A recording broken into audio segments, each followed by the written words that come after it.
वैष्णवीचा पती शशांक हगवणे, सासू लता हगवणे, नणंद करिश्मा हगवणे यांना 26 तारखेपर्यंत पोलीस कोठडी मिळाली. तर सासरे आणि अजितदादा गटाचे तालुकाध्यक्ष राजेंद्र हगवणे आणि दीर सुशील हगवणे फरार झाले आहेत. माझ्या मुलीला एवढं मार झालेलं आहे की तिची इथून काढून एक जागा अशी रिकामी नाही ठेवली. एवढं तिला मारलेलं आहे आणि हाणून मारून पायपाने मारून तुला तिथं माझ्या हिशोबाने माझं त्यांचा आरोप आहे की त्यांनी गळा दाबूनच माझ्या मुलीला मारले. हा सगळा चाललेला हा सगळा बनावे.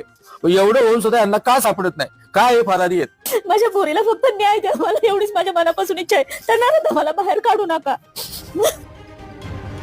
प्रतिष्ठित वा श्रीमंत घराण्यात प्रेम विवाहातही हुंडा दिला जातो याचं हे ठळक उदाहरण आहे.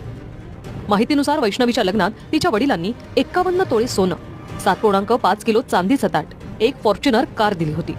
लग्नानंतरही एक चांदीची मूर्ती, 1.5 लाखांचा मोबाईल अशा अनेक गोष्टी